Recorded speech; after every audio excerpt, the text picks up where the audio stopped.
Hey, what's up guys? Thanks for tuning in and thanks for watching Digging Deep. If you're new to the channel, this channel we dig into a little bit of everything.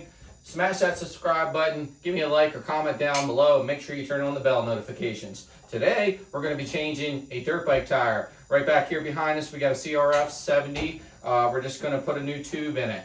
It's a pretty easy process for the most part, as long as the tires aren't too old and too hardened up.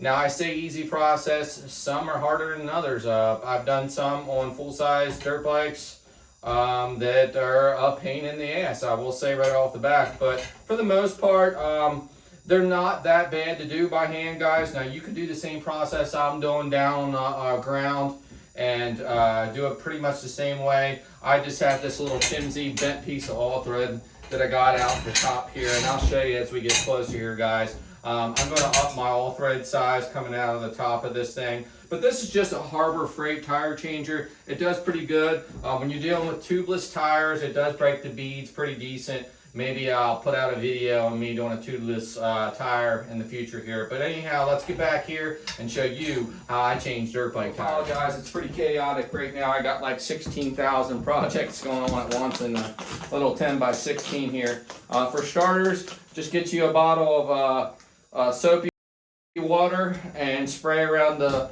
bead there.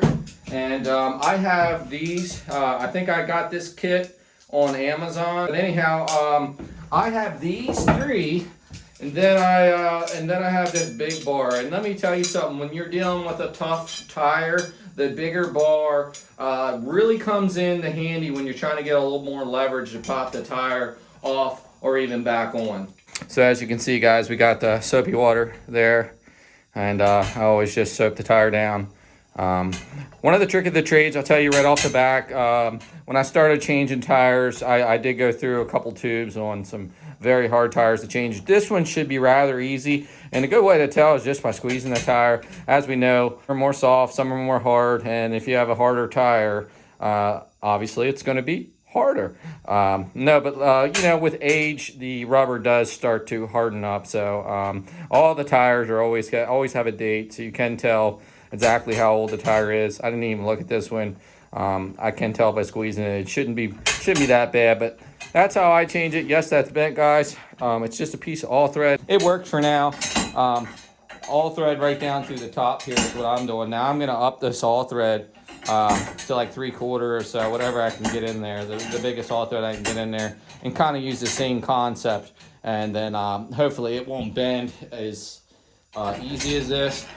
Yeah, in the future I would like to get a better tire changer, but this is how I do it for now. You're gonna see live on how I do this, so might be quite entertaining, guys. So I usually like to start pretty much anywhere in the tire. I do like to offset off of the valve stem and save that for last.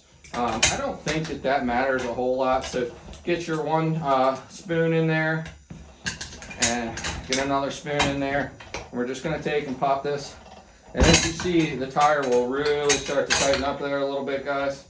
And then I always just take one out, and I like to keep them in my back pocket, because especially when you're fighting more of a hard tire, you will you'll find out real quick why you get mad at setting one too far away and you go to reach it and the tire pops back in. So this is going fairly well, guys.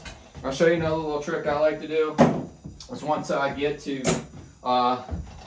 this far in the process, you can use this on the straighter side and kind of put in there and kind of just go around the tire, guys. I think we got this about well. Just like that, guys, we should be able to tear this tube out of here. So as many of you know, there will be a little nut on the inner tube, and I've already removed that. So we're gonna push this through and try to work this tube on out of here. I ain't gonna lie, guys, this is where it can kind of be a pain in the ass big time. And like I say, this tire is pretty friendly.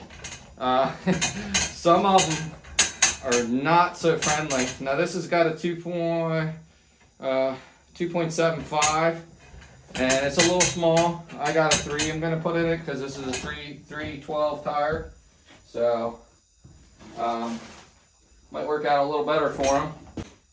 All right, guys, so here's where a common mistake is made, and I learned the hard way myself, and I think I did watch a couple other videos, a couple other guys doing them, and one of the tricks of the trade is to put a little air in the tube before you put it in there. One, it won't get the tire all folded up, all funky, and two, it presents itself into the outer perimeter of the tire better. That being said, when you go to put the tire back on, you won't pinch your tube as easy. So let's go ahead and do that process. So I did that off camera. Put just a little bit of air. You want to be able to still pinch the tire really good, or move the tire around really good. You don't want a whole lot of air in it. So I also will go ahead and coat this tire.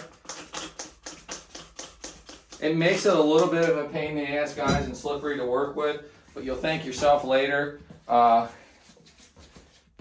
So you don't get a pinch flat, or pinch the tube trying to put it in there. And believe me, it does help.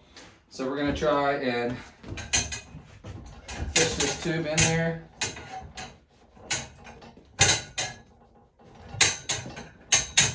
And I usually like to get it started and work it around.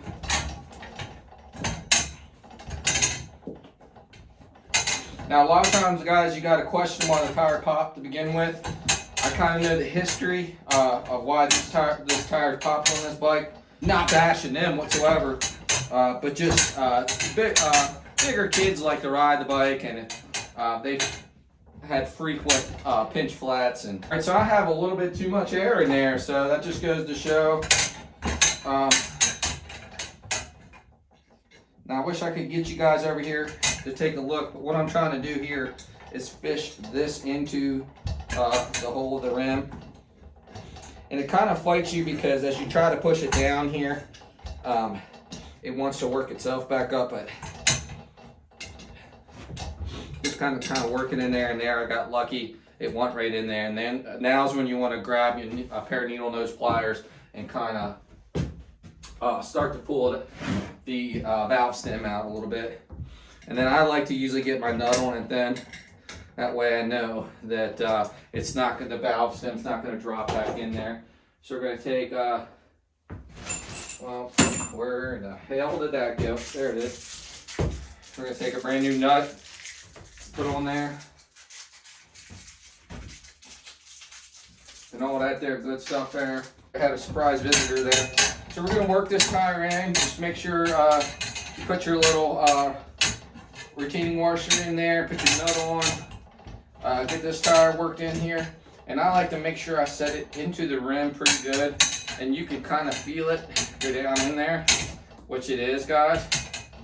And then what I'm going to do here off camera is put a little bit of air back in it, and it's going to kind of seat the tire, or seat the tube out into the tire. And then when you work this tube back on, that's what's going to make it to where you don't pinch the tube. So I went ahead and put a little bit of air back into it, into the tube, and firmed it up a little bit. You don't want it like crazy tight, but you also don't want like not enough in there to where the tube's going to be down toward your spoons you're going to be working around. We're going to put some more soapy water on this thing.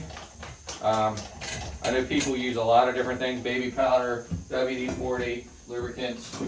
This is just the way I've been doing it, so this is the way I'm going to do it. Again, like I say, I like to put all these spoons in my back pocket. You set them here or there while you're working a tire, and you got to reach for them, and then a lot of times you're starting over, so it's a pretty clever thing to do, or keep in mind anyway. So here's where it's probably going to be a little trickier. So we're going to start one spoon, start another, and I can tell like I'm not grabbing that tube at all, so that's a good sign.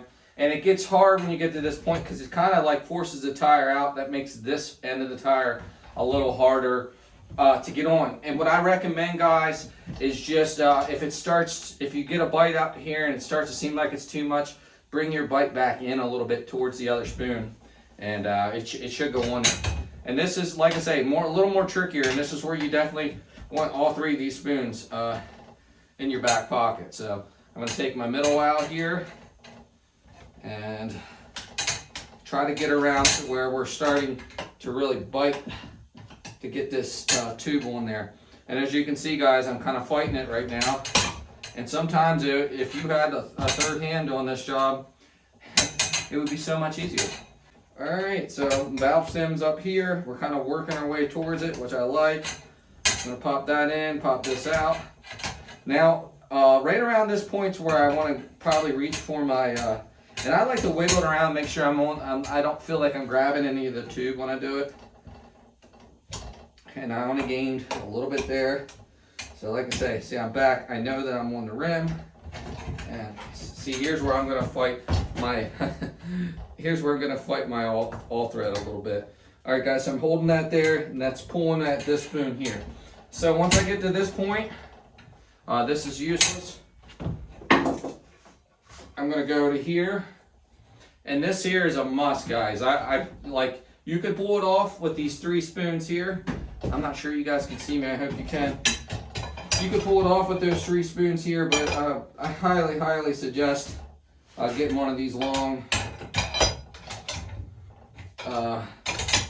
spoons. It really comes in handy when you get down to the nitty-gritty here. So we're kind of bit a little too much there. And I'm getting ready to come back there, guys, and make sure you guys are all in view there, because, and that's the truth right there, guys. I'm gonna do another armpit grab, try to work my spoon in there, and it's just right at that really tight spot. All right, we might, right there, boom. So as you can see, it can be a battle that lasts a little bit, but you kind of have to use the tactic of using your armpit and work it, and that kind of gives you that third hand. You grab it with your armpit. I know it wasn't pretty, guys, but that's the way I do it. All right, guys, sorry I had a little blooper with finishing up popping that tire on with the camera, but I hope this helps anybody trying to put a tube in their dirt bike tire. It's really not that bad of a job. Get yourself a spoon kit and go to town, guys. Doing them on the ground probably will be a little bit more challenging, but I hope this helps anybody that's trying to slam a tube in their dirt bike tire. Thanks for watching, guys. Don't forget to subscribe down below, guys. Drop a comment, hit that like button, and don't forget to turn on the bell notifications. We'll catch you on the next vid, guys.